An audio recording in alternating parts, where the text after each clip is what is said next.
Hello everyone. Before we start, make sure to like and subscribe to the channel. And leave a comment with where you're from and what time you're watching.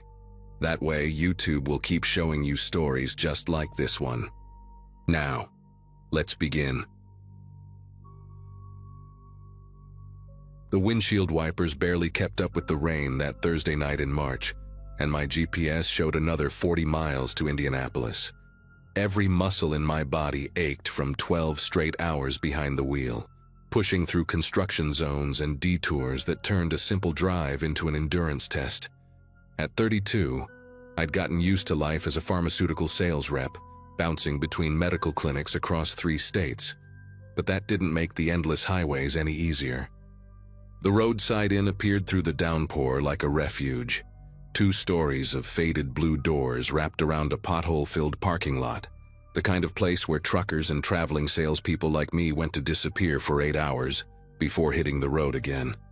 The neon sign out front had maybe 4 working letters, casting this sickly yellow glow over the puddles, and I remember thinking that even this dump would feel like paradise after the day I'd had. The lobby smelled like mildew and whatever pine-scented chemical they used to mask it. Behind the desk sat this rail-thin kid, maybe 20, with gauged ears and a face full of acne scars, scrolling through his phone with the dedication of someone who'd perfected the art of ignoring customers. He slid a key card across the counter without making eye contact. Room 214, second floor, end of the hallway. Dragging my suitcase up those concrete stairs felt like climbing a mountain, each step echoing off the walls in that hollow, empty way that makes you realize nobody builds these places to last. Room 214 sat wedged between a vending machine that rattled like it was trying to escape and what looked like a maintenance closet with a water-stained "Do Not Enter" sign hanging by one piece of tape. The second I opened my door, I heard them. Voices from room 216, already raised in anger.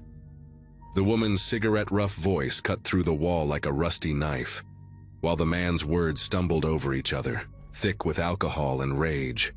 I tried to ignore them at first, focusing on peeling off my rain-soaked jacket and kicking off shoes that squelched with every step. The room was exactly what you'd expect for $59 a night. A queen bed with a comforter that had mysterious stains despite being supposedly clean, a tube TV from the 90s bolted to the dresser, and carpet that had probably been beige once but now existed in some indefinable color, between brown and gray. The arguing next door escalated while I unpacked my overnight bag, their words becoming clearer through the paper-thin walls. She kept screaming about some woman named Vanessa, accusing him of meeting her at the truck stop, while he roared back that she was paranoid and crazy. Then came the crash, something heavy hitting their wall so hard that my mirror rattled. A door slammed, and suddenly their fight spilled into the hallway, her shrieking echoing off every surface while his boots stomped back and forth on that industrial carpet. Through the peephole, I watched them in that fishbowl distortion. She was maybe 45, wearing a faded Harley-Davidson tank top that exposed arms covered in blurry tattoos, her bleached hair hanging in greasy strands around a face twisted with fury.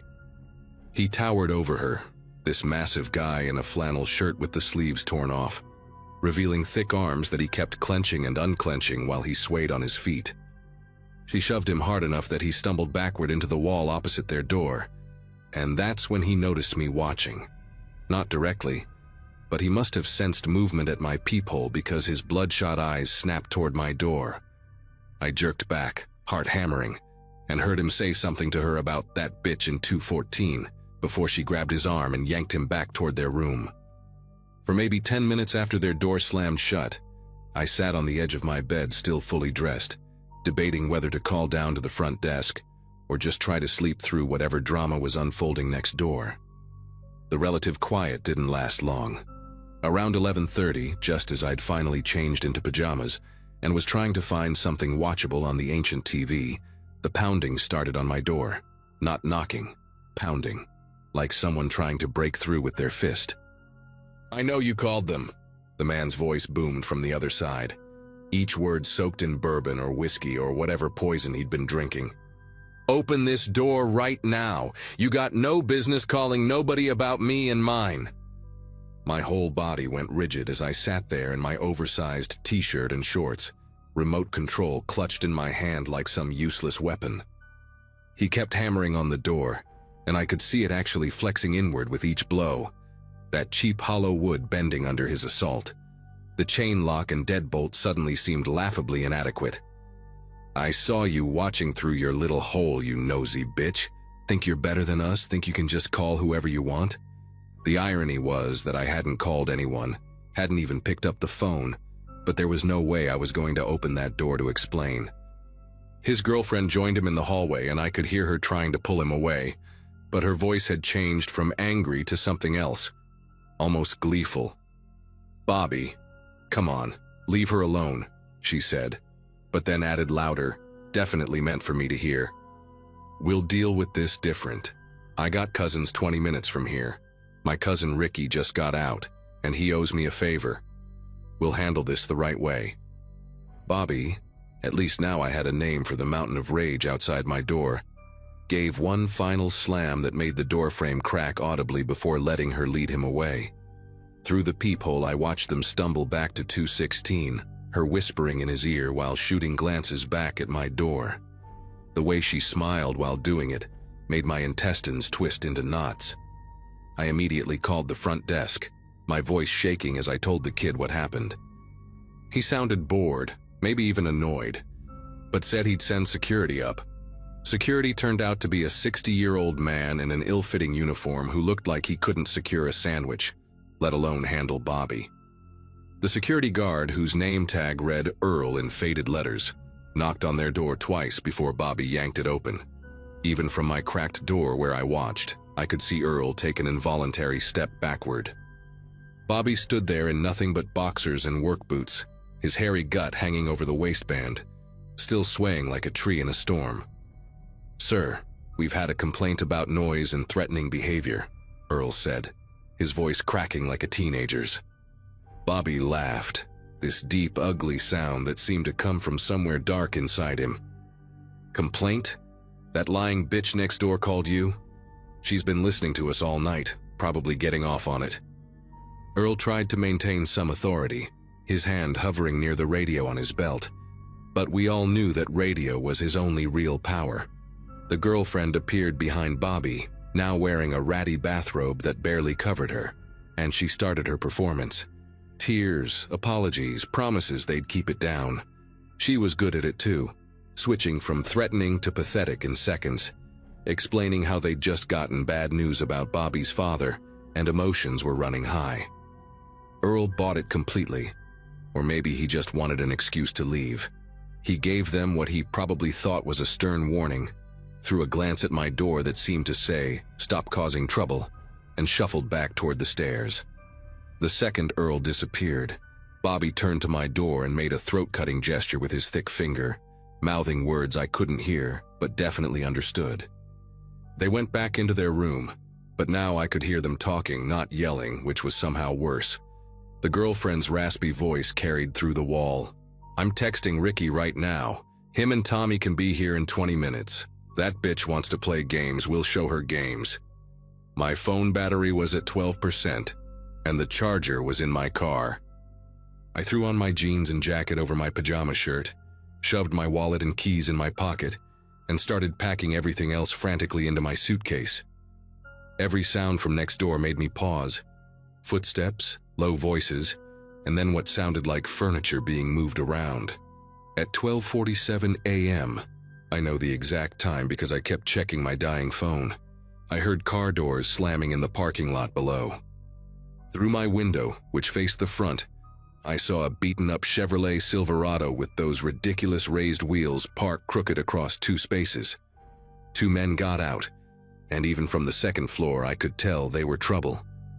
The driver was skinny but tall, wearing a white tank top despite the cold, with arms covered in what looked like prison tattoos.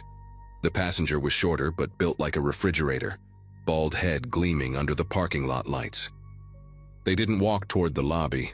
They headed straight for the exterior stairs, like they knew exactly where they were going. That's when I knew I had to leave immediately. I grabbed my suitcase and purse, not even bothering to zip anything properly, and crept to my door. Through the peephole, I could see the hallway was empty, but I could hear new voices in room 216, male voices that hadn't been there before. They were laughing about something, and then I heard Bobby say my room number clear as day. The stairwell at the opposite end of the hallway, the one near the broken ice machine, was my only option since Ricky and Tommy had come up the stairs near room 216. I slipped out of my room as quietly as possible, not even letting the door click shut behind me, and practically ran down that hallway in my socks, dragging my suitcase with the wheels up so they wouldn't make noise.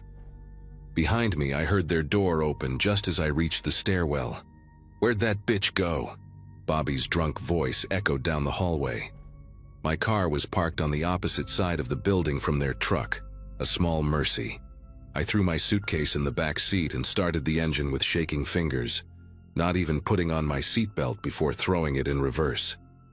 As I pulled out of the parking lot, I saw them in my rearview mirror. 4 figures standing in the second-floor hallway outside my room, Bobby's massive frame unmistakable even from a distance. The girlfriend was pointing at my car, and I saw the 2 new guys start running toward the stairs. I floored it out of that parking lot, my little Ford Focus screaming as I pushed it harder than I ever had before.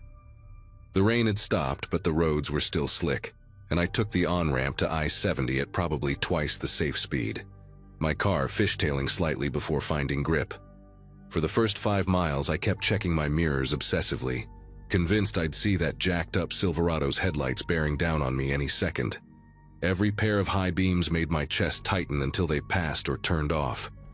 I didn't slow down until I'd put at least 15 miles between me and that hellhole of a hotel. My phone finally died completely somewhere around the 10-mile mark, leaving me with no GPS and no way to call for help if they somehow caught up.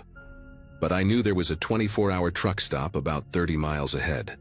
I'd stopped there for coffee on my way through before. I made it there in under 20 minutes, probably collecting several speeding tickets from traffic cameras I was too panicked to care about. The truck stop was lit up like a football stadium, full of semis and a few other cars. Blessed normalcy after the nightmare I'd just escaped. I parked right in front of the main entrance, under the brightest lights I could find, and sat there for probably 10 minutes just breathing and watching for that Silverado. When I finally went inside, the night manager, this older black woman with kind eyes behind thick glasses, took one look at my face and asked if I needed her to call someone. I borrowed her phone charger and called the police from the truck stop, filing a report about the threats and harassment. They said without physical harm or property damage, there wasn't much they could do except maybe send someone to check on the hotel. I spent the rest of the night in that truck stop, drinking terrible coffee and jumping every time someone new walked in. Around 6 a.m., when the sun finally came up and the normal morning crowd started filing in, I felt safe enough to continue my drive.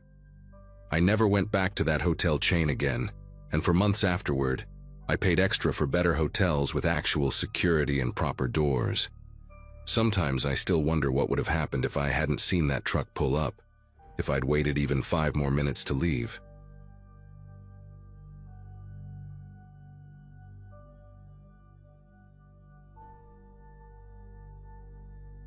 I'd been manning the front desk at the Starlight Motor Lodge for about 6 months when it happened.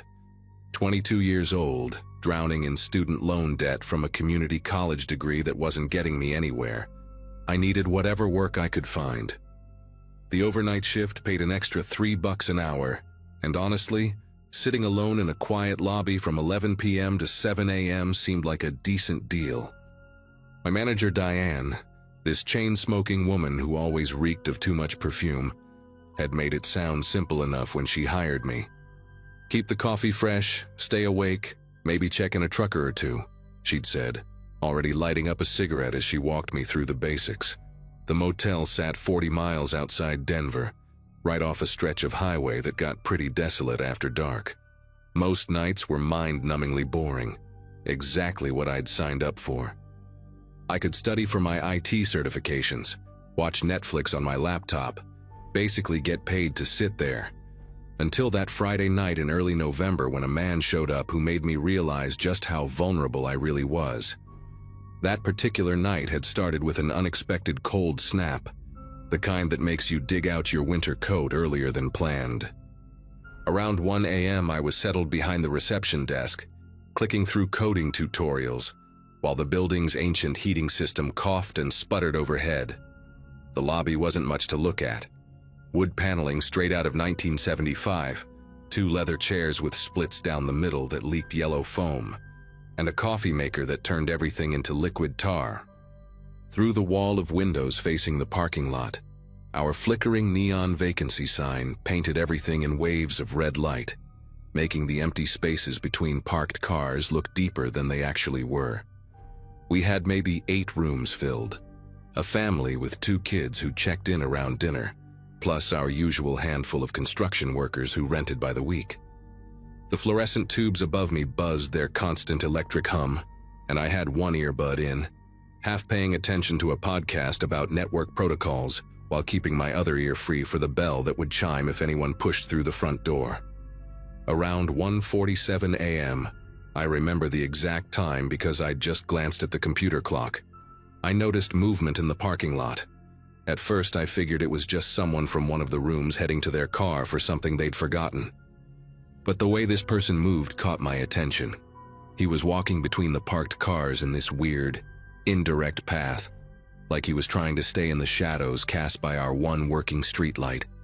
Male, probably mid-30s, wearing a dark jacket despite the cold and jeans that looked wet at the bottom, like he'd been walking through the drainage ditch that ran behind the property. He kept stopping every few steps, turning his head slowly to scan the windows of the ground floor rooms. The way he moved reminded me of someone casing a place, checking for witnesses. I pulled out my earbud completely and minimized my laptop screen, suddenly very aware that I was the only employee here, that the nearest police station was 25 minutes away on a good day. The man disappeared from view for maybe 30 seconds, hidden by a pickup truck parked near the lobby entrance. When he emerged, he was closer, maybe 15 feet from the main doors. Under the harsh white light of our entrance area, I got my first real look at him. Thin face, patchy beard that looked like it hadn't been trimmed in weeks, and eyes that kept darting around like a cornered animal. His right hand was tucked inside his jacket, holding something close to his body, and that's when I saw it. The unmistakable outline of a pistol grip printing through the fabric. My mouth went completely dry. He wasn't here for a room. The way he kept that hand pressed against his side, the way he was studying the lobby through the glass like he was memorizing the layout, everything about his body language screamed wrong. I reached under the desk where Diane had shown me the emergency button that would alert the police, but my fingers were trembling so bad I could barely feel the plastic casing. He started walking toward the entrance, and each step made my chest tighten like someone was slowly turning a vise. The automatic doors were turned off after midnight, another cost-cutting measure, so the only way in was to pull the handle. I watched him reach for it with his left hand, the right still buried in that jacket, still gripping whatever he had in there. The handle rattled as he tugged, and thank God, thank everything holy, I'd actually remembered to lock it at midnight like I was supposed to. His face changed when the door didn't budge, morphing from focused determination to this flash of pure rage that made my whole body go rigid. He yanked harder, making the glass shake in its frame, and that's when he looked directly at me. Not through me, not past me, at me, like he'd known I was there all along and had just been pretending not to notice. He pressed his face against the glass, leaving fog marks with his breath, and mouthed something I couldn't understand. Then he pulled the gun partially out of his jacket, just enough so I could see the black metal, and pointed at the door lock with his other hand. I knew exactly what he wanted, and every instinct in my body was screaming at me to run, to get out through the back office, to put as much distance between me and that door as possible. But I couldn't move. It was like my legs had turned into concrete pillars, keeping me frozen behind that desk, while this man stood 3 inches of glass away from me with a weapon. He started pounding on the door with his free hand, hard enough that the impact echoed through the empty lobby. "Open up!" he shouted, his voice muffled but still clear enough to hear the desperation in it. "I know you're in there, just open the door." His breath was coming out in these big white clouds that spread across the glass, and I could see spit flying from his mouth as he yelled. Behind him, the parking lot was completely still. No headlights on the highway. No one stepping out for a smoke, just him and me and that door between us. My hand finally found the panic button and I pressed it, held it down for the required 3 seconds that would send a silent alarm to the police station. But 3 seconds feels like 3 hours when someone's trying to break down a door to get to you. The pounding got worse, and then he did something that made every hair on my arm stand straight up. He took 3 steps back, pulled the gun completely out of his jacket, and aimed it directly at the lock mechanism. I hit the floor behind the desk so fast I scraped both knees on the rough carpet, just as the first shot rang out. The sound was incredible, not like in movies where it's this controlled pop, but a crushing explosion that seemed to shake the entire building. Glass didn't shatter everywhere like I expected. Instead, there was just this perfect hole surrounded by a spider web of cracks right where the lock had been. I heard him pulling at the door again, cursing when it still wouldn't open. The deadbolt at the top was still engaged, the one I'd flipped out of habit even though Diane always said one lock was enough. From my position on the floor, I could see under the desk to where his feet were shuffling outside, kicking at the bottom of the door frame like he was trying to force it off its track. Then came the second shot, aimed higher, and this time a chunk of glass did fall, scattering across the lobby floor in pieces that caught the red neon light like broken rubies. I army crawled toward the back office, my phone in my pocket pressing hard against my hip, remembering suddenly that I had it, that I could call 911 myself instead of just hoping that silent alarm actually worked. Behind me, I heard him reaching through the hole he'd made, grunting as he tried to find the deadbolt from the inside. His arm wasn't long enough. The bolt was set too far from the door frame, and his frustrated screaming was getting louder, more unhinged. "You think you're smart," he kept shouting. "You think this is gonna stop me?" I made it to the office doorway and pulled out my phone, my fingers slipping on the screen as I tried to unlock it. Through the doorway, I could see him pulling his arm back out, and then he started shooting again. 3 more shots in rapid succession, each one punching another hole through the glass, expanding his reach. The sound of my own breathing was so loud in my ears I could barely hear the dispatcher when the call connected. 911, what's your emergency?" The woman's voice was calm, professional, everything I wasn't in that moment. I tried to speak but only managed this weird croaking sound, so I swallowed hard and forced the words out. "Starlight Motor Lodge, Highway 285. There's a man with a gun. He's shooting through the door trying to break in." I could hear myself talking too fast, words running together, but I couldn't slow down. "How many shots fired?" she asked, and I realized I'd lost count after 5. 5, maybe 6, I said, pressing myself against the office wall. "He's still here, still trying to get in." She told me units were already responding to the silent alarm, ETA 12 minutes, and those 2 numbers, 1 and 2, might as well have been infinity. Through the doorway, I could see the man had stopped shooting. He was standing perfectly still, head tilted like he was listening for something. Then he looked straight through the holes he'd made, scanning the lobby, and even though I was hidden in the office, I held my breath like he could hear me breathing from 30 feet away. What happened next still doesn't make complete sense to me. He suddenly jerked his head toward the parking lot, like someone had called his name, and took 2 quick steps backward. A pair of headlights swept across the front of the building. Someone pulling into the lot, probably a late-night trucker looking for a room. The man looked between the approaching vehicle and the destroyed door, then did something with his gun that made a clicking sound, like he was checking the chamber or maybe putting the safety back on. He turned and ran, not toward the highway like I expected, but straight into the field behind the motel, stumbling through the tall grass until the darkness swallowed him completely. The headlights belonged to a semi that parked right in front of the lobby, and this huge bearded guy climbed out, took one look at the door with its constellation of bullet holes, and immediately got back in his truck. I watched him on his phone, probably calling the cops himself while I stayed crouched in that office, unable to convince myself it was really over, that the man wasn't circling back around to try again. The police showed up in 9 minutes, not 12. 3 squad cars with lights blazing, officers spreading out across the property with flashlights and drawn weapons. One of them, a younger guy with a shaved head who introduced himself as Officer Brennan, found me still sitting on the office floor with my phone clutched in both hands. He had to tell me 3 times it was safe to come out before I actually believed him. They searched for 2 hours, brought in dogs that tracked the man's scent through the field until it disappeared at a creek about a mile away.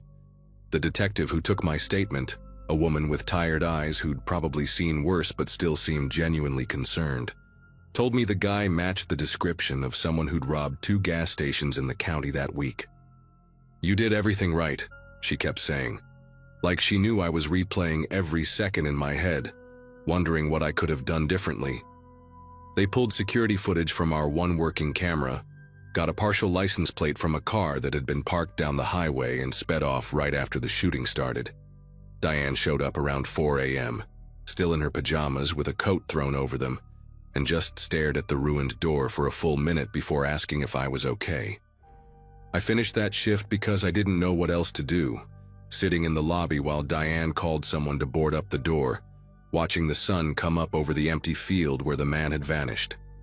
2 guests checked out early after seeing the bullet holes, and I couldn't blame them.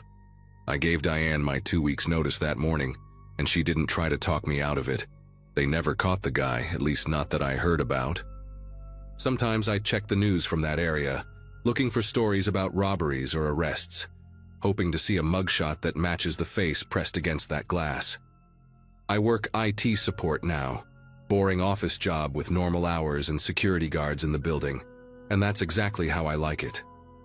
But on cold nights, when I'm walking to my car after working late and the parking lot is too quiet, I still find myself checking shadows between vehicles, still remember the sound of that glass cracking, the weight of those 12 minutes when I thought they'd be my last. People ask sometimes why I'm so obsessive about locking doors, why I always sit where I can see the exits, and I just tell them I'm cautious by nature. It's easier than explaining that one November night when I learned what it feels like to be hunted, to have nothing but a piece of glass and pure luck standing between you and someone who wants to hurt you.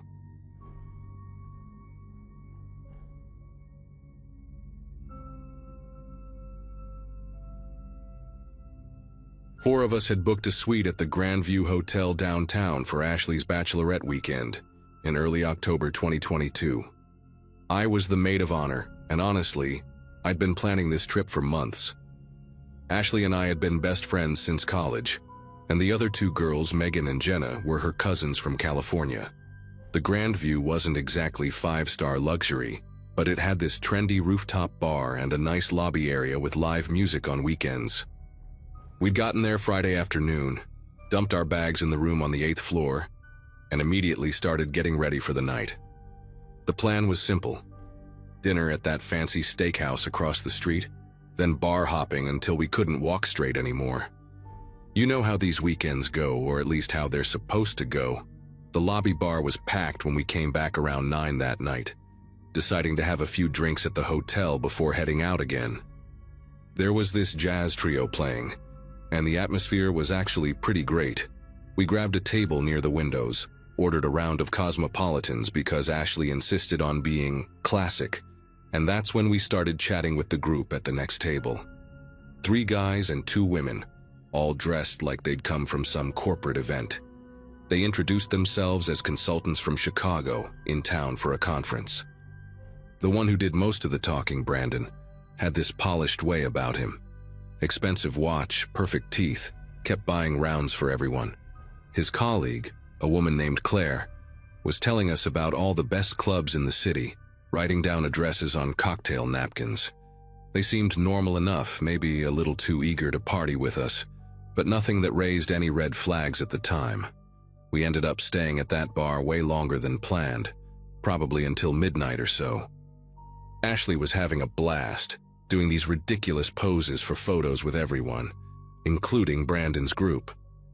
At some point, Megan had to run up to the room because she'd forgotten her ID, and Brandon actually offered to walk her up since he said he needed to grab something from his room too.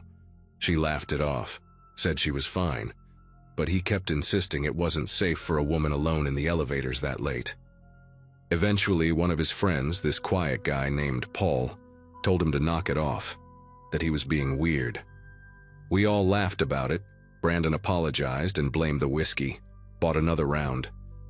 But I remember noticing how he watched Megan walk to the elevators, how he knew exactly how long she was gone. 12 minutes, he mentioned it when she came back. Claire kept the conversation going, showing us pictures from their conference, but Brandon's eyes kept drifting to our table, specifically to our hands whenever we'd set down our room keys. Around 1 in the morning, Jenna was starting to fade.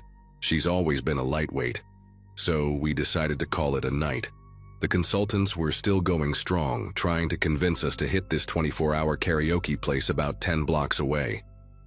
Ashley actually wanted to go, but I played the responsible maid of honor card and said we had spa appointments in the morning, which was true. Brandon made this big show of being disappointed, gave Ashley this long hug goodbye that made me uncomfortable, his hand lingering on her lower back. Claire exchanged numbers with Megan, promising to text her about some sample sale happening that weekend. As we waited for the elevator, I noticed Brandon's group wasn't far behind us, but then they turned toward the lobby exit instead. Paul waved goodbye, and something about his expression seemed almost apologetic, like he was embarrassed by his colleagues. The elevator ride up was filled with Ashley gushing about how cool they were, especially Brandon, while I kept thinking about how he'd counted those 12 minutes.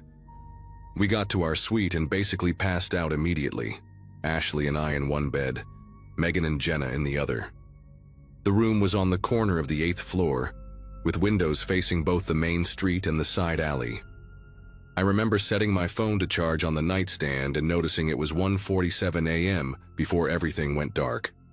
Then at 3:22 a.m., I know the exact time because I looked at my phone immediately.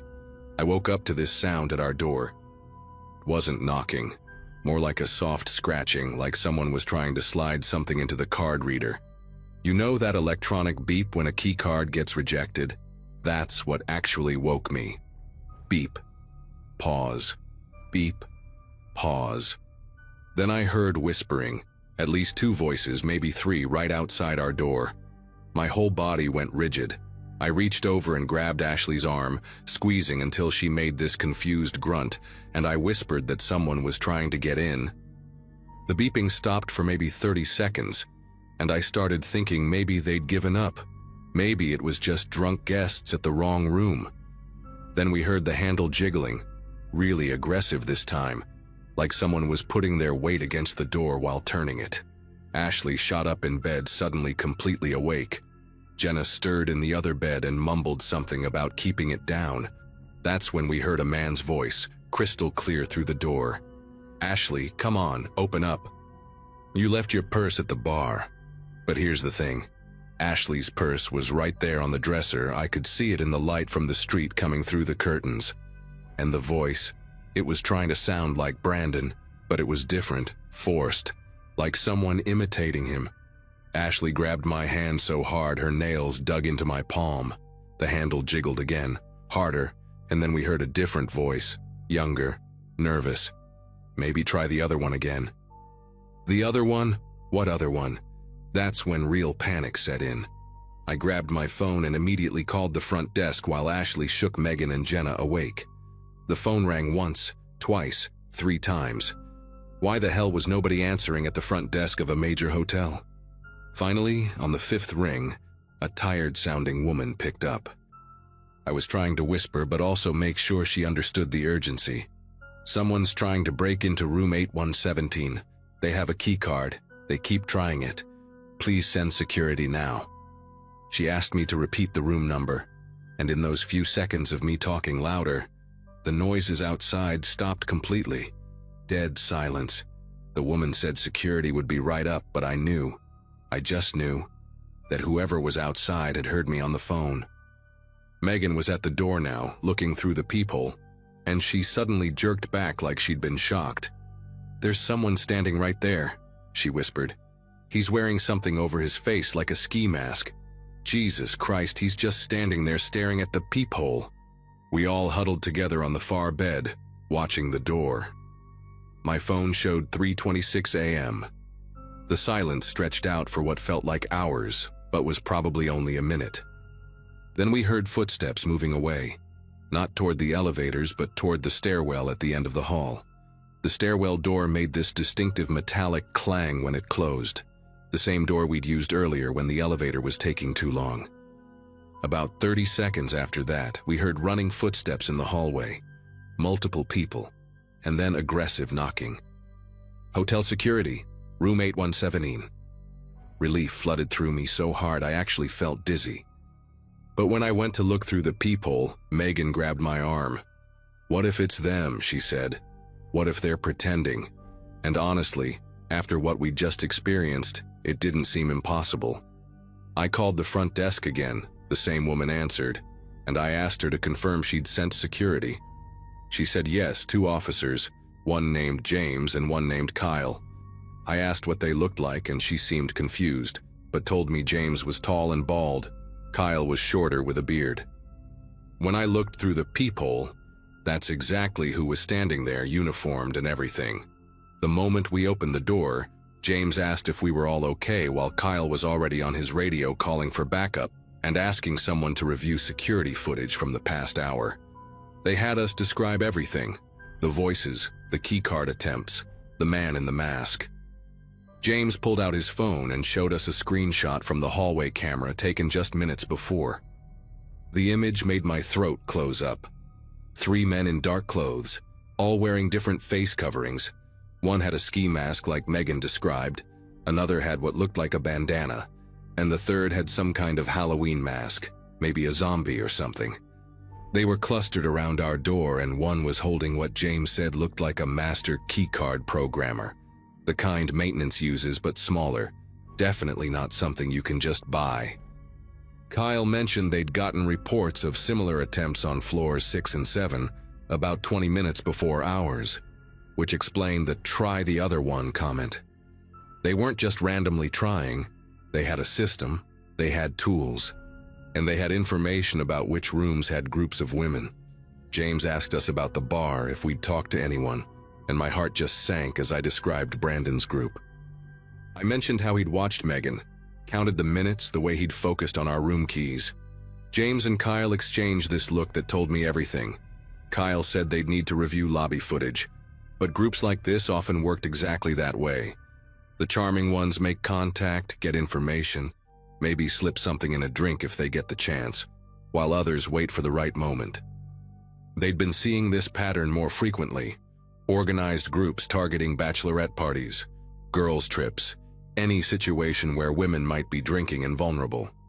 The stolen key cards were probably lifted from housekeeping carts or cloned from legitimate cards. Brandon had probably photographed our keys when we set them on the table, sent the info to someone who could make duplicates. James said we were lucky. That calling when we did probably saved us from something much worse. The men knew security was coming and had to abandon whatever they'd planned. The police arrived about 15 minutes later, 2 detectives who specialized in what they called organized predatory crimes. They had us walk through everything again, took our phones to screenshot the numbers Claire had shared with Megan, which, surprise, were already disconnected. They found footage of Brandon's group leaving through the lobby, then 3 different men entering through a side door about an hour later. Here's what really got me.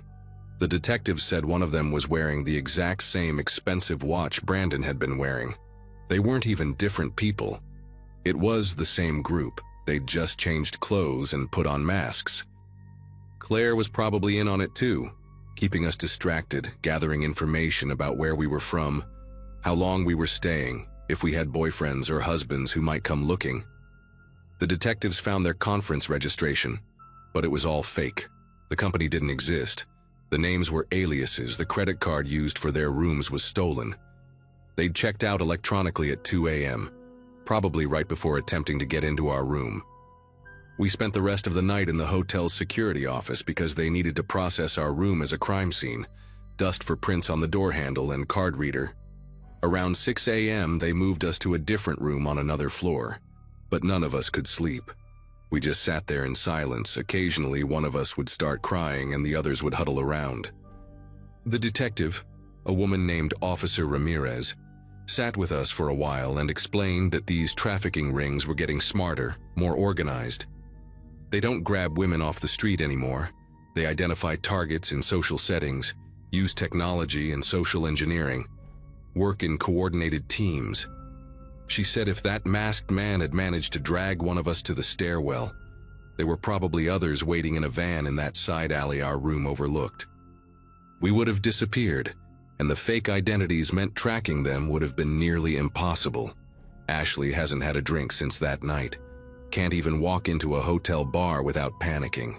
Megan moved back in with her parents. Jenna started carrying pepper spray and a personal alarm everywhere. And me? I can't stop thinking about how friendly they seemed, how normal the whole interaction was, how we almost went to that karaoke place with them. One different decision and this story would have had a very different ending. One I probably wouldn't be here to tell.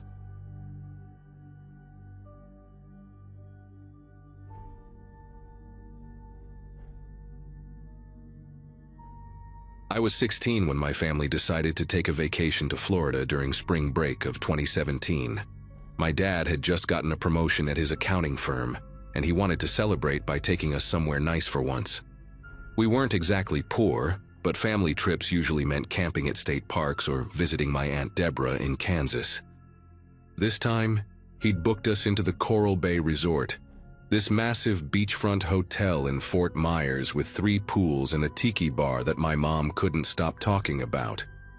I remember being excited about the whole thing, the 12-hour drive from Ohio, the promise of actual room service, and especially the fact that I'd have my own adjoining room connected to my parents' suite. It felt grown up, like they finally trusted me enough to give me some space. My little sister Katie would be sleeping on the pull-out couch in their room, which meant I'd have privacy to stay up late texting my girlfriend without anyone bothering me. The first 2 days were exactly what you'd expect from a Florida vacation. Too much sun, overpriced seafood, and my dad constantly reapplying sunscreen on his already lobster-red shoulders. On that third night, Wednesday, we'd spent the entire day at this water park about 40 minutes from the hotel. I was exhausted in that specific way where your whole body feels heavy from chlorine and sun exposure. We got back around 9, ordered pizza to the room, and I was passed out by 10:30. My room was on the 7th floor facing the ocean, with this wide sliding glass door that led out to a narrow balcony. Before bed, I'd made sure to lock it and pull the curtains most of the way closed, leaving just a small gap because I liked seeing the moon reflect off the water. The AC was humming that steady white noise that expensive hotels have, and I remember thinking how comfortable the bed was compared to my lumpy mattress at home. Around 3 in the morning, I woke up. Not the gradual kind of waking where you drift in and out of sleep, but that sudden, jarring awareness like someone had flipped a switch in my brain. The room was mostly dark except for that thin strip of moonlight coming through the gap in the curtains. At first, I figured I just needed to use the bathroom. Too much soda at dinner always did that to me. But when I tried to sit up, nothing happened. My brain was sending the signals. I could feel the intention to move, but my body stayed completely still. I'd heard about sleep paralysis before, seen videos about it online, but experiencing it was something else entirely. It felt like someone had replaced my blood with concrete. I could move my eyes, could breathe, but everything else was locked in place. The panic started creeping in, that primal feeling when your body won't obey your commands. I tried to call out, to yell for my parents in the next room, but my voice wouldn't work either. Just this weak wheeze that barely made it past my lips. That's when I noticed the balcony door. Through the gap in the curtains, I could see it clearly in the moonlight, and my heart started hammering so hard, I thought it might burst through my chest. The door was sliding open. Not fast, not like someone was rushing, but this deliberate, careful movement that took maybe 15 seconds from start to finish. The metal track made this soft grinding sound that seemed impossibly loud in the quiet room. I watched, completely helpless, as a figure stepped through. He was tall, maybe 6'2" or 6'3", wearing what looked like dark work clothes, the kind maintenance guys wear.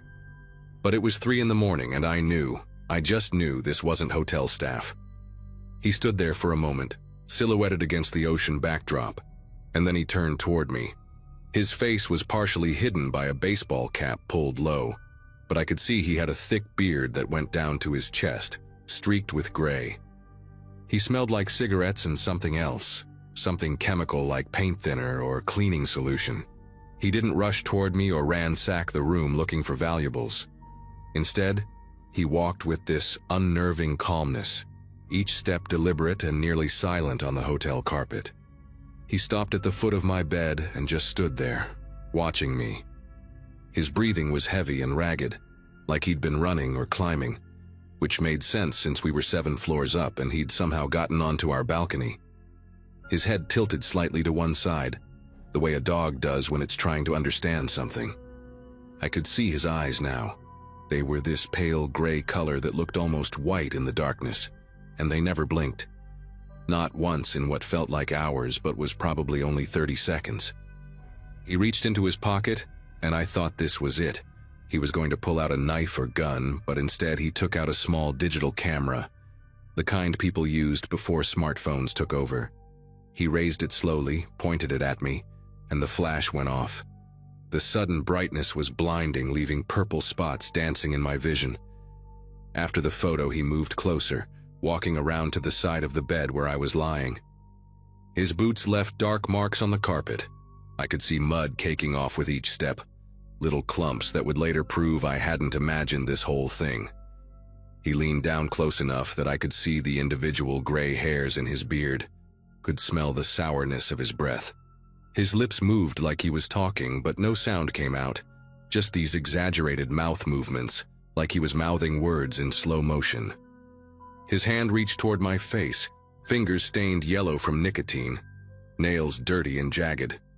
Just as his index finger was about to touch my cheek, something inside me snapped. Whatever had been holding my body prisoner suddenly let go, and I screamed.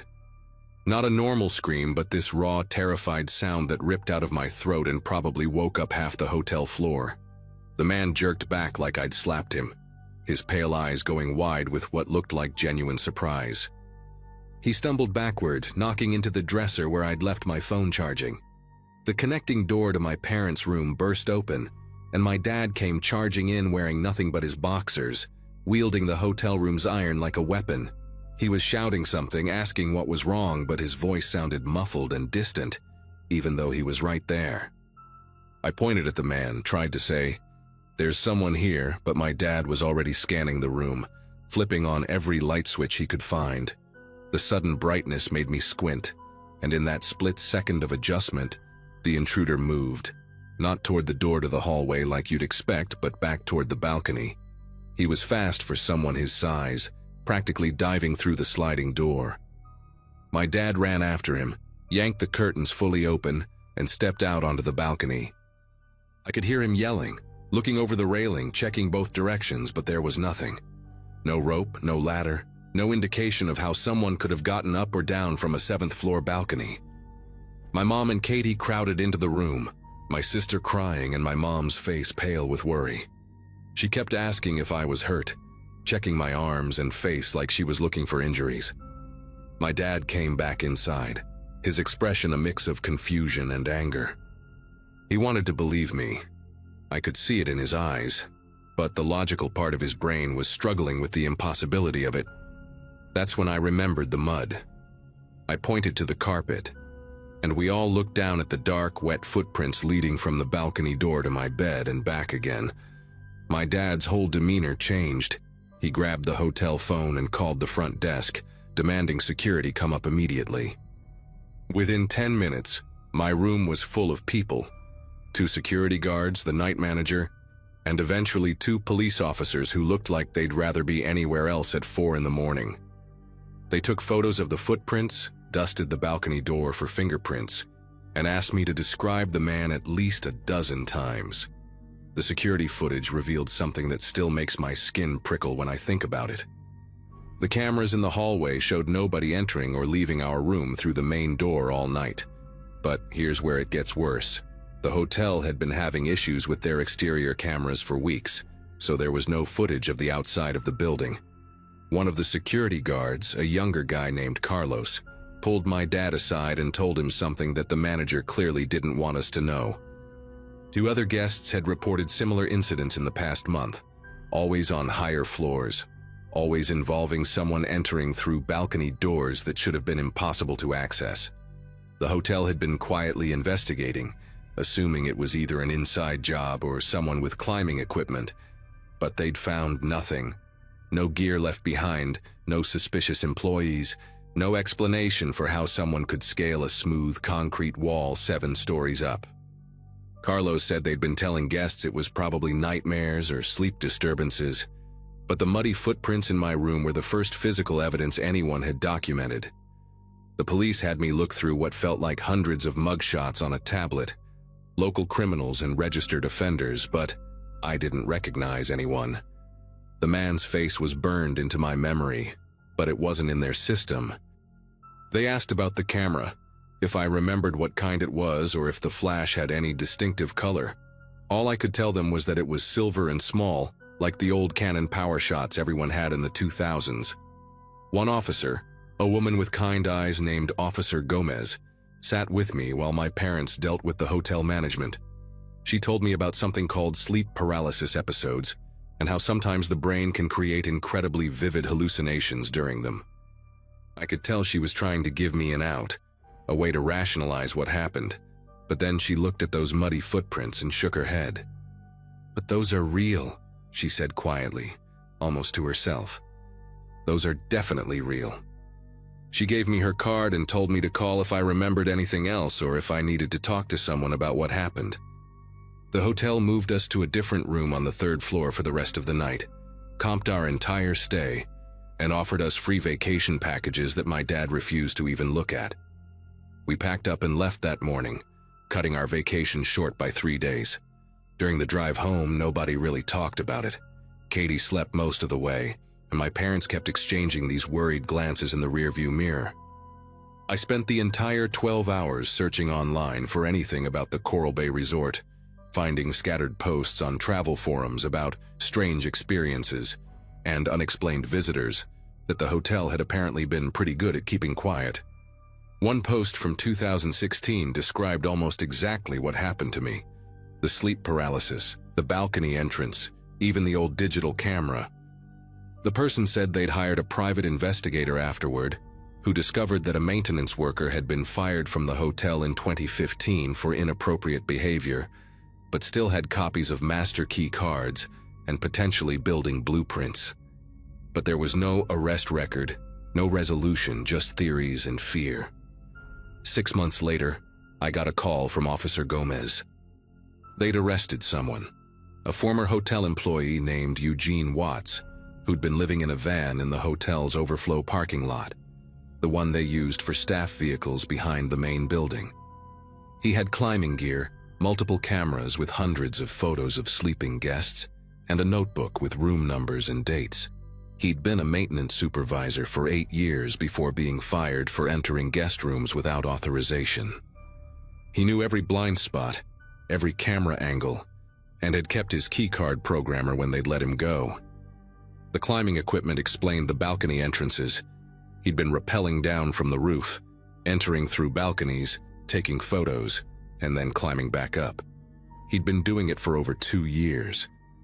They found pictures of me on one of his cameras, that bright flash photo of me paralyzed in bed. Officer Gomez said he'd confessed to everything, claimed he just liked watching people sleep, liked the feeling of being invisible in their most vulnerable moments. He got 15 years. I still can't sleep in hotels without checking the balcony door 3 times and pushing a chair against it. And sometimes I wake up at 3 in the morning, my body tense, waiting for the sound of sliding glass.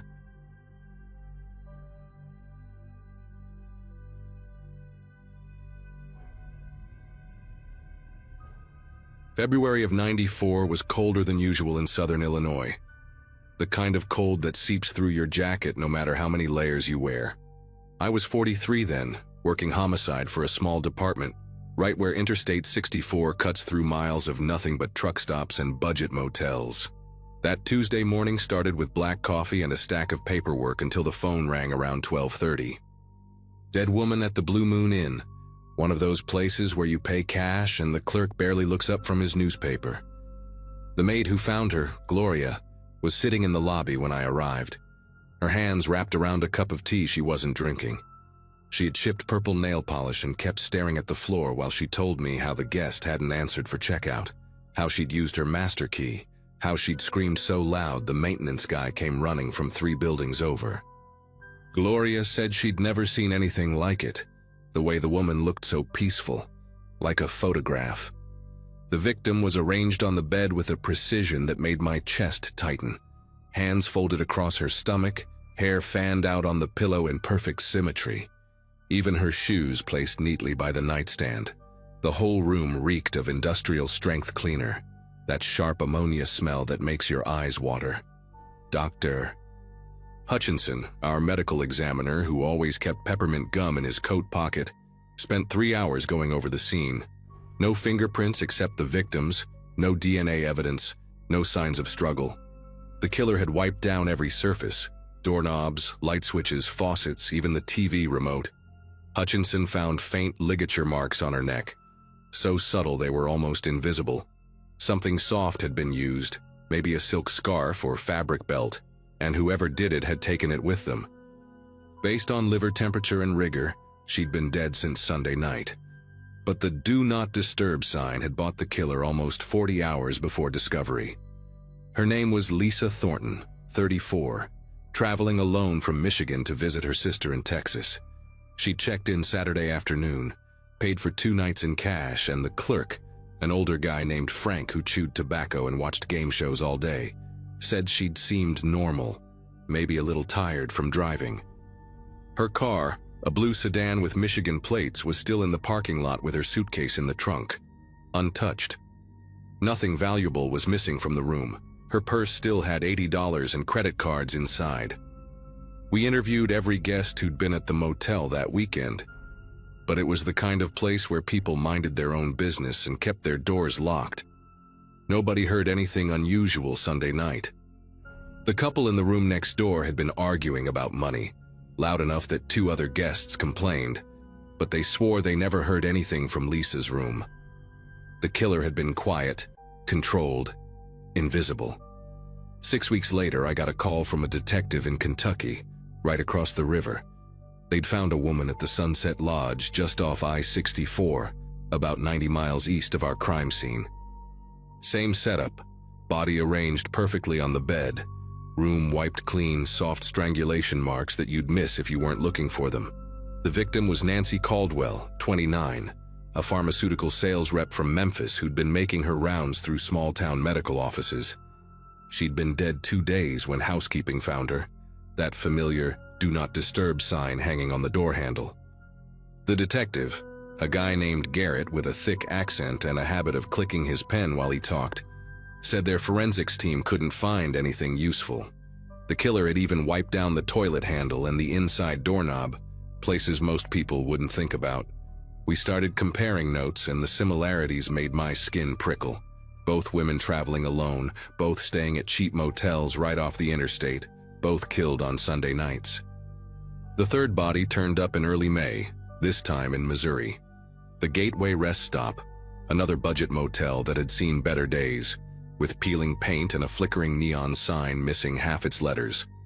Rebecca Dalton, 41, a divorced real estate agent heading to a conference in St. Louis. Same Sunday night death, same meticulous crime scene, same invisible killer. By then, Garrett and I had brought in the FBI, and they sent 2 agents who looked like they'd stepped out of a recruiting poster. Clean-cut, serious, carrying leather briefcases that probably cost more than my monthly car payment. They set up a task force, created a geographic profile, analyzed traffic patterns along I-64. The corridor was perfect for someone who didn't want to be remembered. Hundreds of miles of identical motels, exhausted travelers who just wanted a bed for the night, desk clerks who'd seen too much to care about another face passing through. We pulled registration records from dozens of motels, looking for someone who'd been at all 3 locations around the time of the murders. The pattern held through summer and into fall. Julie Hoffman in Indiana, strangled on a Sunday night at the Travelers Rest. Carolyn Pierce at the Highway Haven near Evansville. Each time the killer got better at being invisible. They started varying the days between discovery, sometimes leaving the sign up for 3 days, sometimes just 1. But always that same careful positioning of the body, always that obsessive cleaning of the scene. I'd lie awake thinking about him, and I was sure it was a him. Something about the strength needed for the strangulation, the height required to position the bodies just so. He had to be someone who looked completely ordinary, someone who could walk through a motel lobby without anyone giving him a second glance. Maybe a salesman with a regular route, maybe a trucker, maybe just someone who liked driving that stretch of highway, hunting. We interviewed hundreds of people that year. Motel employees, regular guests, truckers who ran that route weekly, sales reps who covered the territory. I remember this one guy, Walter Briggs, who sold medical supplies and had been within 50 miles of 3 of the murders. He was nervous during questioning, sweating through his white shirt, hands trembling as he showed us his receipts. Turned out he was having an affair and thought his wife had hired us. Another suspect was a night shift worker named Howard, who delivered newspapers to several of the motels. He had these pale gray eyes that never seemed to blink, and he knew every back road and shortcut along the interstate. We watched him for 2 months, but his alibi for the Kentucky murder was solid. He'd been in the hospital getting his appendix removed. The FBI profiler, a woman named Agent Morse who wore her hair in a tight bun and took notes in shorthand, said we were looking for someone with above-average intelligence, possibly military or law enforcement background, someone who understood evidence and crime scenes. The worst part was talking to the families. Lisa Thornton's sister drove up from Texas, a small woman with the same red hair, who kept asking if Lisa had suffered.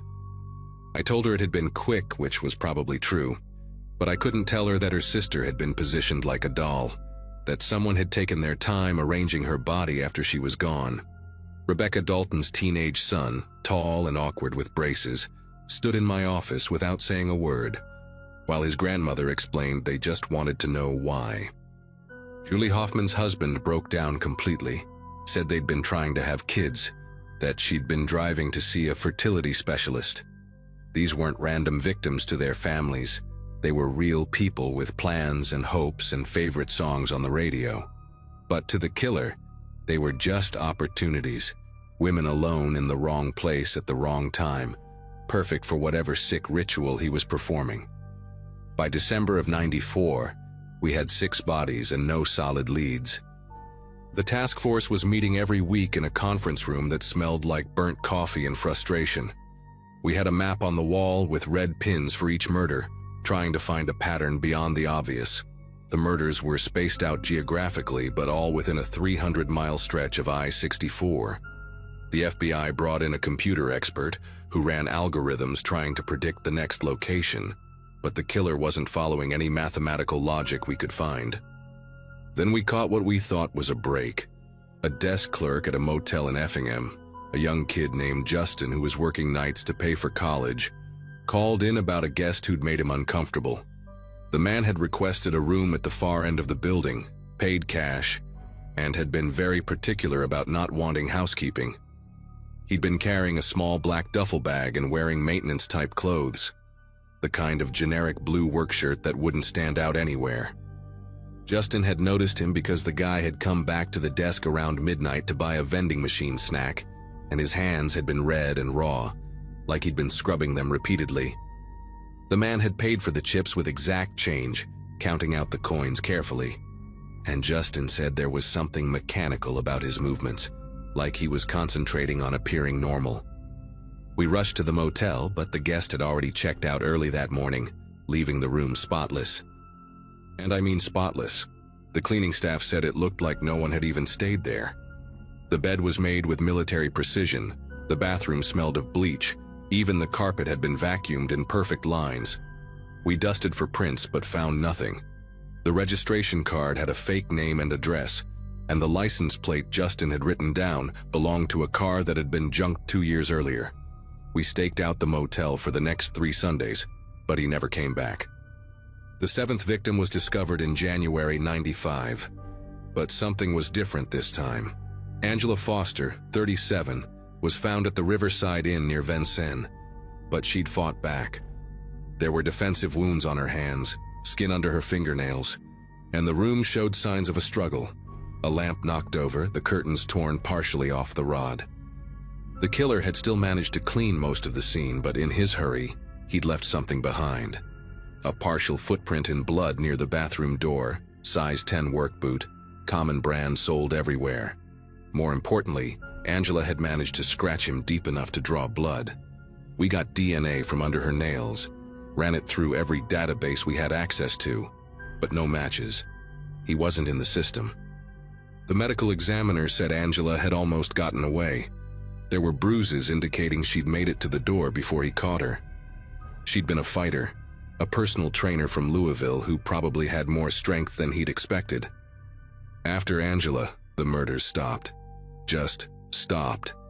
We waited, watched, kept the task force running for another year.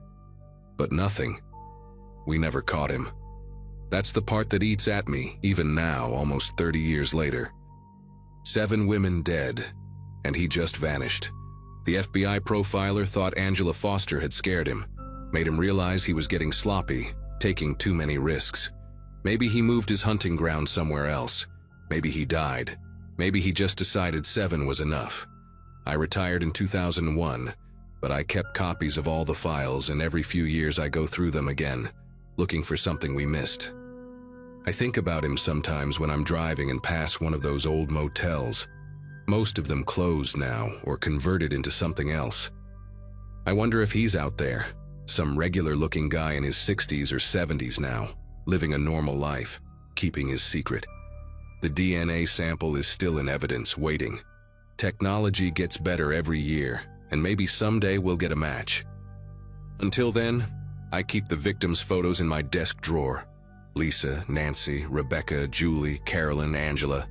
7 women who deserved better than becoming just another cold case, another pattern in a map of red pins that never led anywhere.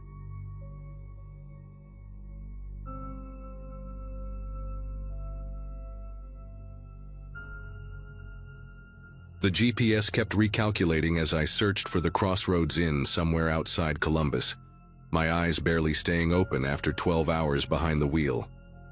I'd left Philadelphia around noon after a client meeting that ran way too long, and now at nearly midnight, every mile felt like torture. I'm a regional sales manager for a medical equipment company.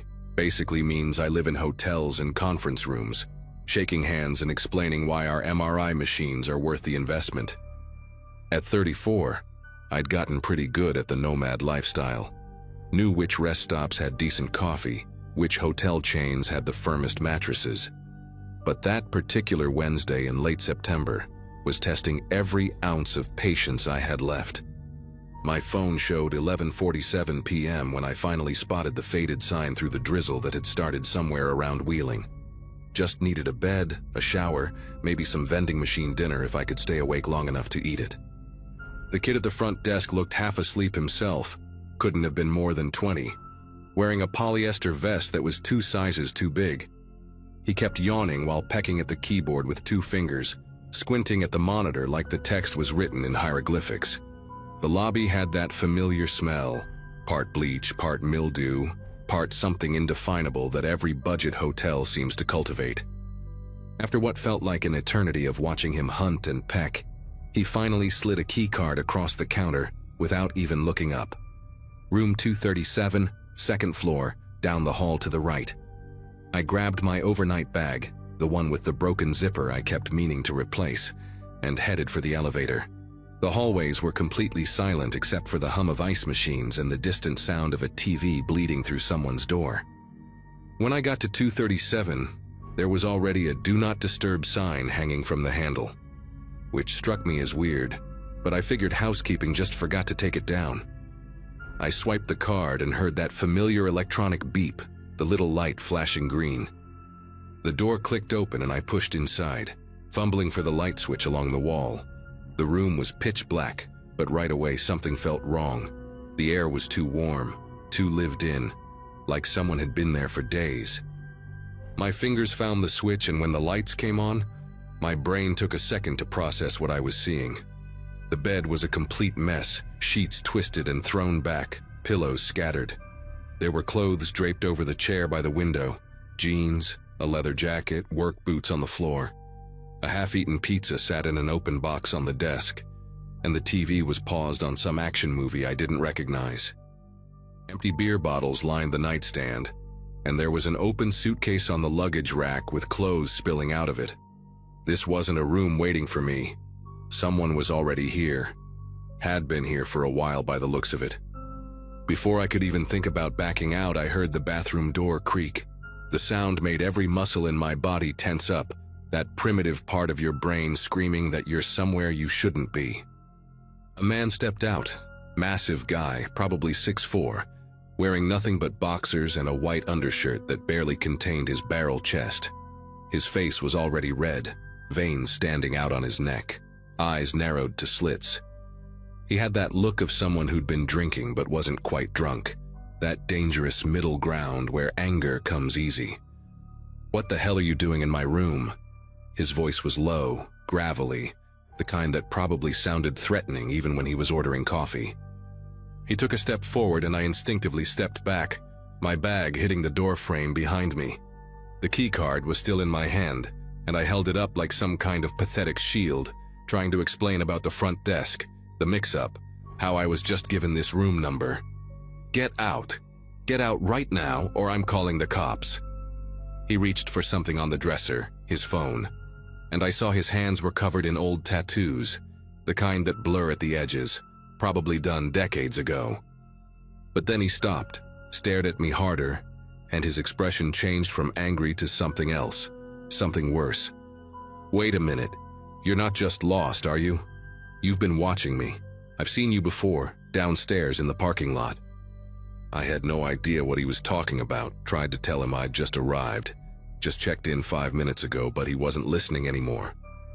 He moved closer, close enough that I could smell the beer on his breath mixed with something sharp, like menthol cigarettes. "You think I'm stupid? Think I don't notice when someone's casing my room?" His hand went to the dresser again, but this time he grabbed something else, a folding knife that he flipped open with practiced ease.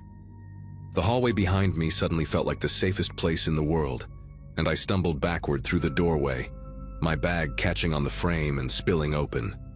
My laptop, folders, phone charger, everything scattered across the worn carpet.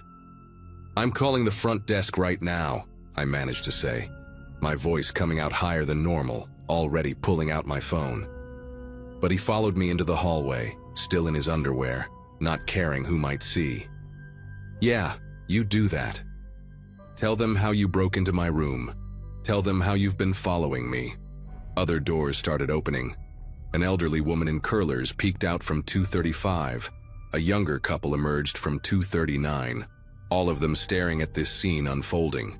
The man was getting louder, angrier, waving the knife as he talked, accusing me of things that made no sense.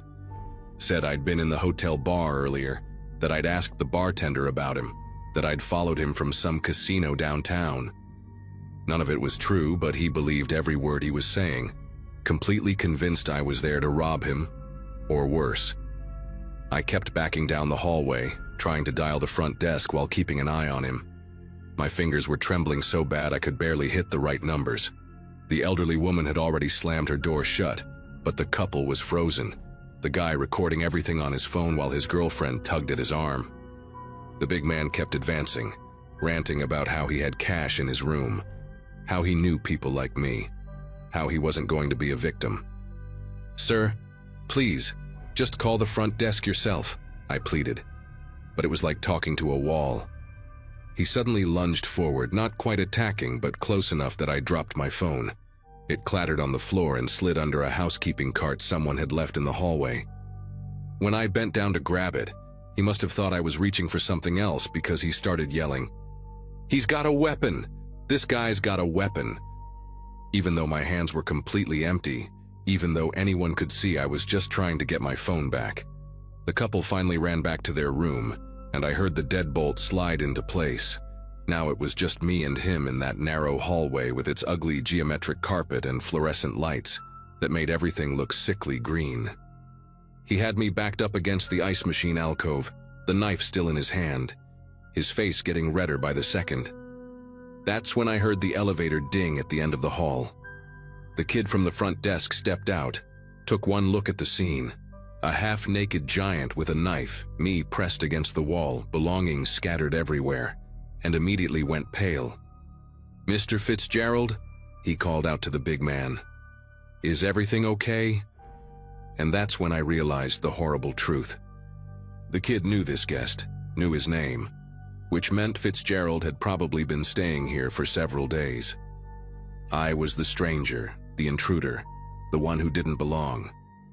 "This man broke into my room," Fitzgerald shouted, pointing the knife at me.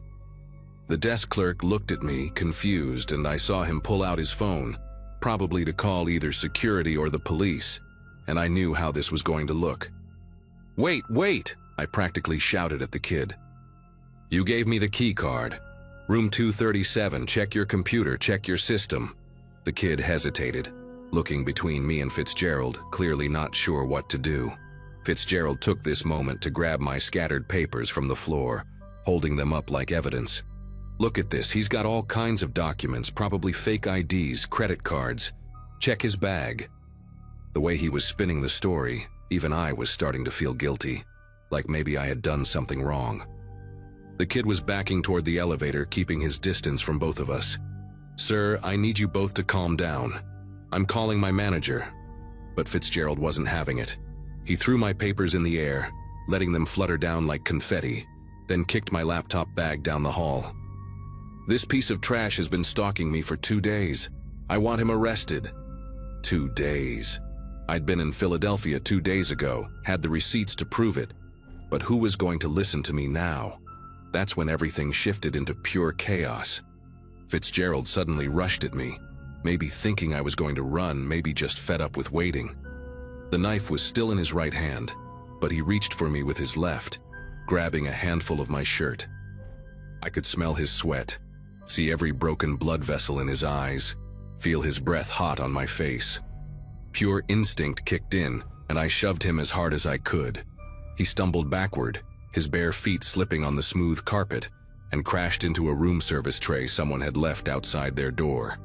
Plates and glasses shattered, food went everywhere, and Fitzgerald went down hard, the knife skittering away under a door. The sound was tremendous in that enclosed space, like someone had dropped a whole kitchen's worth of dishes. More doors opened, more faces appeared, and someone started screaming. Fitzgerald was trying to get up, slipping on mashed potatoes or whatever it was, cursing and threatening to kill me. The desk clerk was frantically talking on his phone now, and I heard him say police and assault and give the hotel address.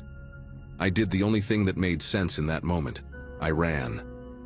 Not toward the elevator where the clerk was standing, but to the stairwell at the opposite end of the hall. Behind me, I could hear Fitzgerald roaring, hear the desk clerk yelling for me to stop, hear doors slamming as guests locked themselves in. I took the stairs 3 at a time, my dress shoes sliding on the metal edges, one hand on the railing to keep from falling. My car keys were still in my pocket, thank God, but everything else, my laptop, my work files, my phone, was scattered all over that second-floor hallway. I burst through the exit door into the parking lot, the cool September air hitting my face like a slap. My rental car, a silver Nissan Altima, was parked near the back, and I sprinted for it, fumbling with the key fob. The locks clicked open just as I heard the stairwell door bang open behind me. Fitzgerald had followed, still in his underwear, barefoot on the asphalt, screaming threats and obscenities that echoed across the parking lot. I gunned the engine and peeled out of there, watching in the rearview mirror as Fitzgerald stood in the middle of the lot, illuminated by the harsh security lights, looking like some deranged character from a nightmare. My heart was hammering so hard I thought it might break through my ribs. I drove for maybe 20 minutes before pulling into a well-lit gas station, sitting there with the engine running, trying to figure out what to do. No phone, no laptop, no way to call anyone, or even check into another hotel. I ended up driving straight through to Cincinnati, found an all-night diner, and used their phone to call my credit card company to report my cards potentially compromised. The next morning, I called my boss from a payphone. They still had one at a truck stop, and tried to explain why I'd missed my morning meeting. 2 weeks later, a detective from Columbus called my office. They'd found my things and wanted to return them, but also wanted my side of the story.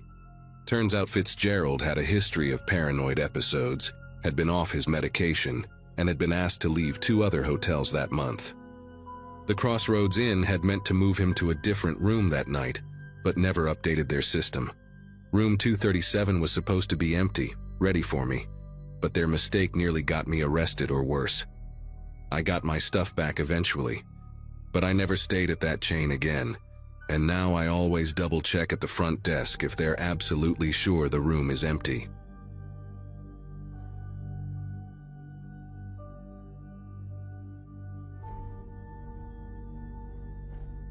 I had been on a short trip for work and decided to save money by staying at a mid-range hotel just off the highway. Nothing remarkable about the place, just a 4-story building with that faint smell of chlorine from the pool clinging to the lobby. I checked in late sometime after dinner and was honestly relieved to have a quiet night ahead of me. My routine back then was pretty simple. Finish my notes for the day, order something small from the vending machine, and collapse in front of the TV until I fell asleep. That night, though, I ended up outside a little longer than usual because I needed to grab a few things from my car in the back lot. Walking across the lot, I noticed a man in a dark jacket moving a few rows over. At first, I thought nothing of it. It wasn't unusual for guests to come and go. But as I unlocked my car, I realized he wasn't heading toward a vehicle. He was pacing slowly, almost in sync with me, and each time I glanced his way, he angled his face down, like he didn't want me to catch a clear look at him. My gut told me to hurry.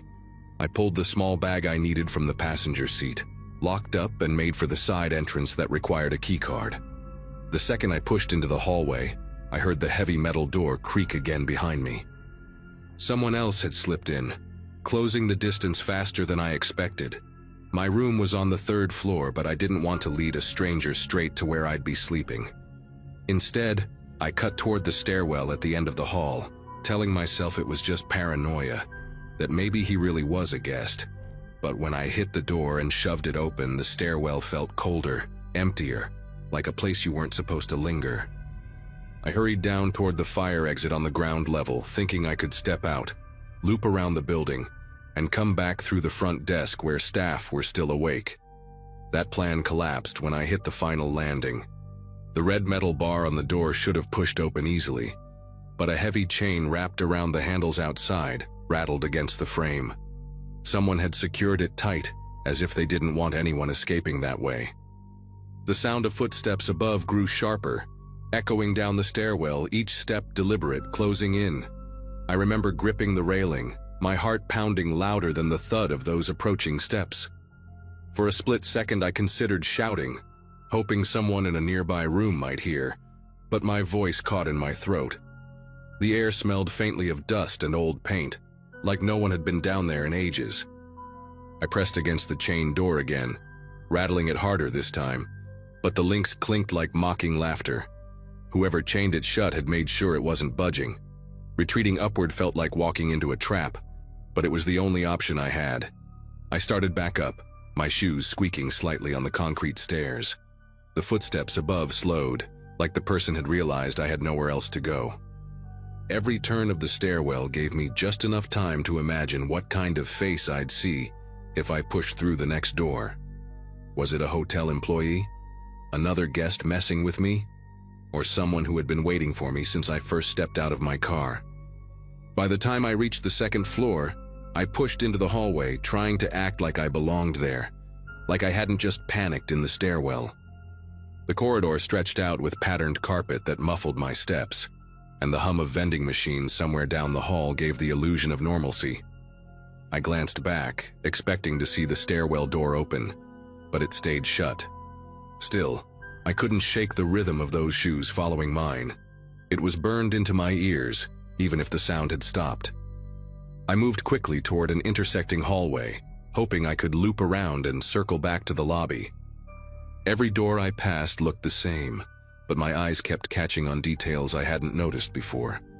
A handle with deep scratches near the lock, a "Do Not Disturb" sign hanging upside down, one room with the faint sound of a television but no light seeping from the crack under the door. It was like the building itself was watching, each small imperfection standing out as I tried to convince myself I wasn't being hunted. Halfway down that hallway, I finally caught the faint reflection of movement in the glass frame of a picture on the wall. Someone was stepping out of the stairwell, careful and slow. The reflection only showed a sliver, a dark sleeve, a hand adjusting something at their side. I didn't wait to see more. I turned the corner and forced myself not to run, but my legs were shaking so badly it barely made a difference. My keycard felt slick in my pocket as I slid my fingers over it again and again, trying to keep calm until I reached the lobby. When I rounded into the main hallway, the change in lighting nearly blinded me. The lobby's glow was sharp compared to the dim corridors, and for the first time since leaving my car, I saw another person, the night clerk sitting behind the counter. I walked straight up, leaned in, and whispered that someone had followed me inside and the fire exit downstairs was chained shut. His expression shifted from confusion to alarm as he stood and grabbed the phone to call the manager. I turned to glance behind me, but the hallway I had just come from was empty. Security footage was pulled a little later. The clerk showed me the screen, grainy but clear enough.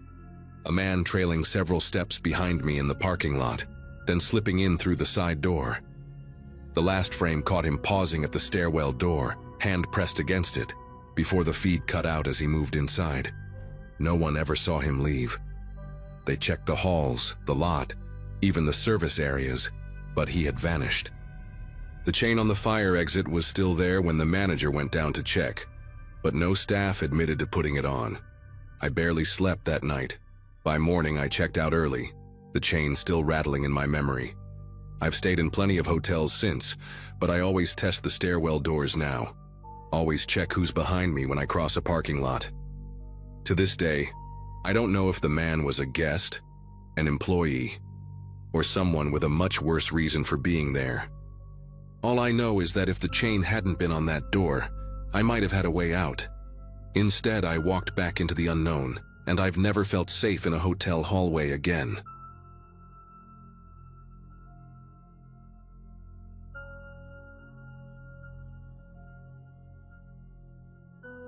There's a night from a trip a few years back that still creeps into my thoughts when I stay in hotels.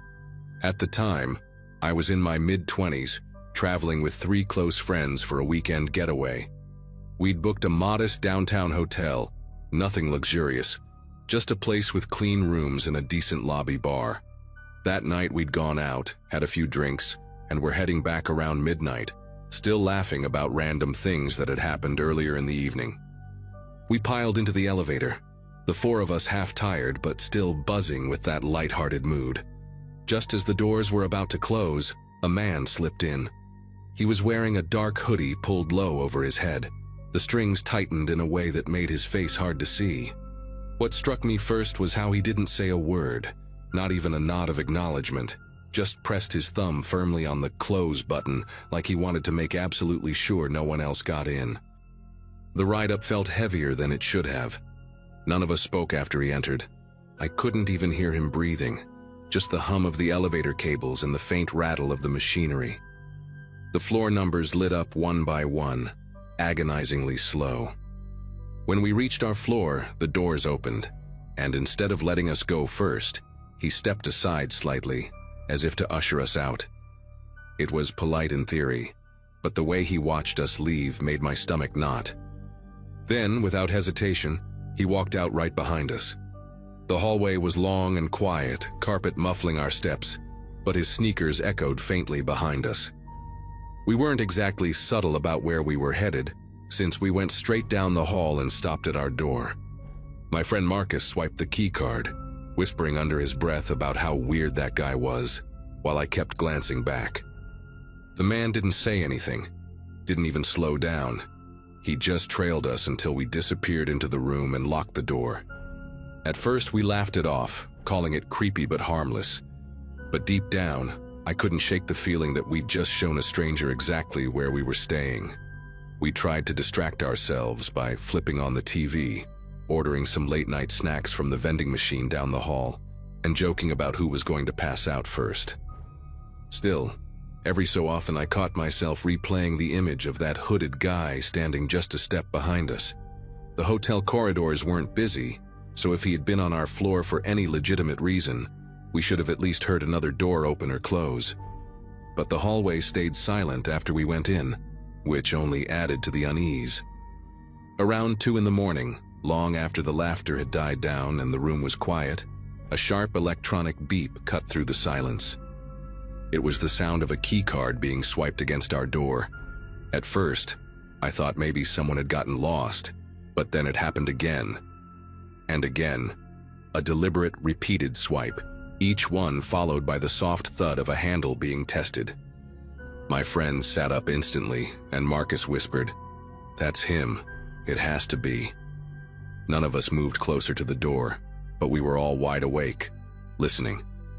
The swiping went on for maybe half a minute, longer than anyone accidentally trying the wrong room. Whoever was out there wasn't drunk or confused. They were focused.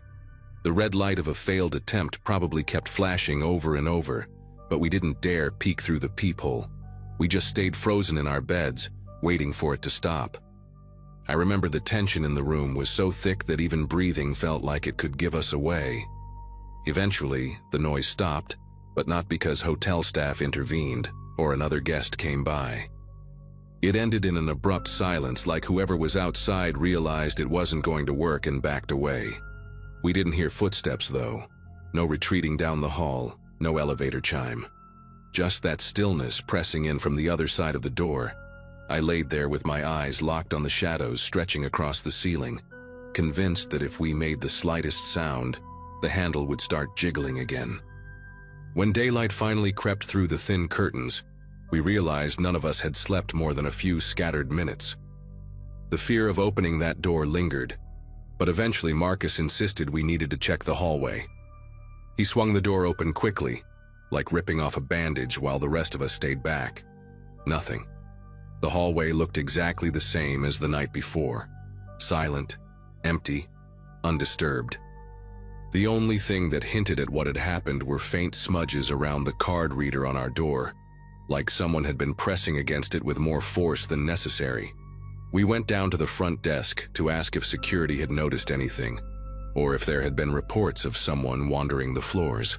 The woman at the desk scrolled through her screen, frowning, and said no incidents were logged.